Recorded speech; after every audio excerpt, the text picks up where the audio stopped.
It's Freezike Swervo, and I'm actually going to read a story from DatingSavages.com. If you don't know about that, there's going to be a link in the description below.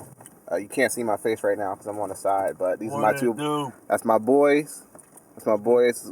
What you guys call yourselves? Mi nombre es Lorenzo Flores. Mi nombre es Pancho. Pancho Villa. All right, and we're gonna read the story, my crazy trip to Columbus on DatingSavages.com. Again, it's gonna be a link in the description below, so you guys can visit the website yourself. If you've got some horror stories, you guys can do it. And the site is advertised as Dating Savages, advice your mother would never give you. All right, about that said, here we go. So I'm gonna read the story. You ready? Mm-hmm. Yep. All right. Story submission by M. Campbell. I've had a friend by the name of Regina on a social media site for a few years. For the life of me, I can't remember how we became friends, but through the years, she and I had consoled each other and exchanged pictures back and forth. Recently, she and I had made a plan to get together and actually meet face to face. I had to decide to make the drive from Cincinnati, Ohio to Springfield, Ohio. We were both excited, and with us knowing so much about each other, we decided that our meeting would be mostly casual. Upon arriving at her home, I am greeted with a warm smile and a big hug. Apparently, when I mentioned to her to dress comfortably, she took it to heart and had gym shorts and a tee. Not a problem, but I felt a little overdressed in my jeans and white polo. She was very surprised that I had actually showed up. We had made plans to go to the local bar just to talk.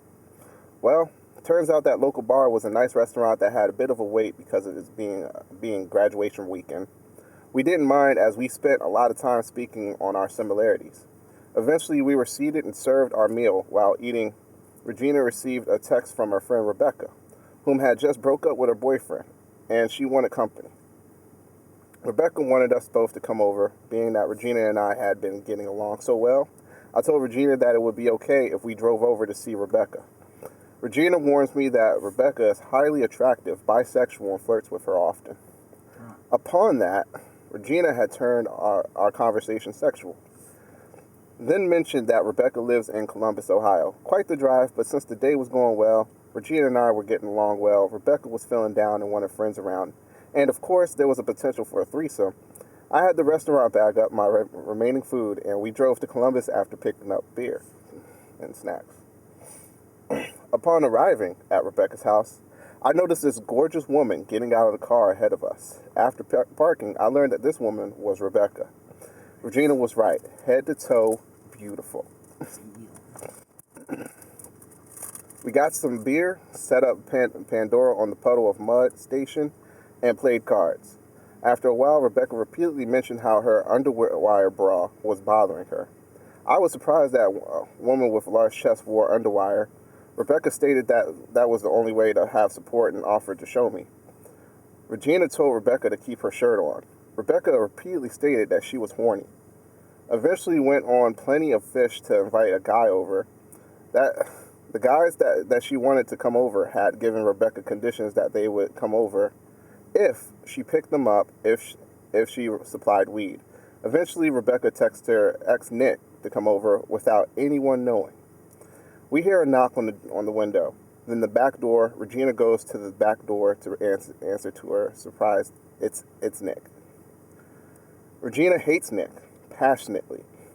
Rebecca runs to her room to act like she was asleep. Nick pushes past Regina and, upon seeing me, storms to Rebecca's room. Rebecca and Nick start arguing and close Rebecca's door.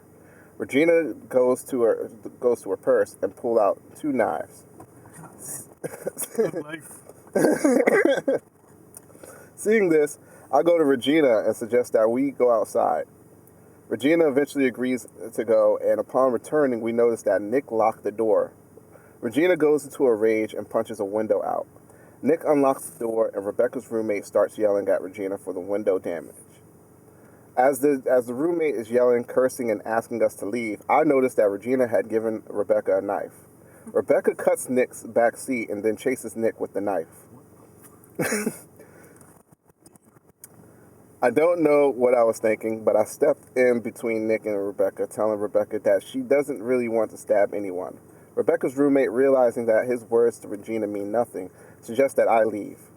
Feeling out of place, I tell Regina that we should go because anyone could call the cops at any time. Rebecca's roommate proceeds to then tell me that he won't call the cops, just proceeds to the hands.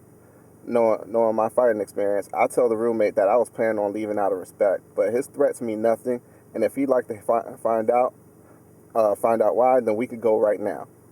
Rebecca runs in the house, and Regina blocks the front door so that no one can go in.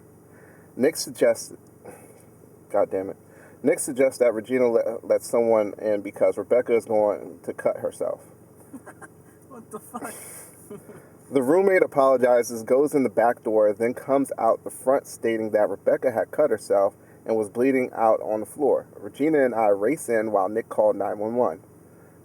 Regina applied pressure to Rebecca's wrist while I carried Rebecca to the bathroom. Nick fled after apologizing to everyone. The cops arrive, and at this point, I am in the biggest state of shock that I have ever been in. I've known cutters, and I've kept my distance. Never have I been around anyone that had made a cut like she had. After giving the officer the short version of the story, the officer asked Rebecca, "Where's the blade she cut herself with?" So Rebecca asked, "If I don't tell you, will I be arrested?" The officer replies, "No." Rebecca says, "Then I'm not telling you. I might need it later." What? At this point, I'm mouthing, "Help me," to the paramedics and the cops. Regina and Rebecca go to the hospital, and I drive my ass back to Cincinnati. At 4 a.m., covered in blood. Moral of the story, crazy come in all shapes and sizes, number 1. 2, sometimes road trips are not worth it. And 3, never wear white polos around crazy women. That's it. So, what you got? Sometimes sexy bitches are crazy as fuck. All right, that's what you want to put into it. Of course. It's always the sexy ones that are fucking crazy. Damn. Always the sexy ones that are crazy. All right. Gotta love the ugly ones. All Next right. time wear black polo. Wear a black polo. Probably won't show the blood as much.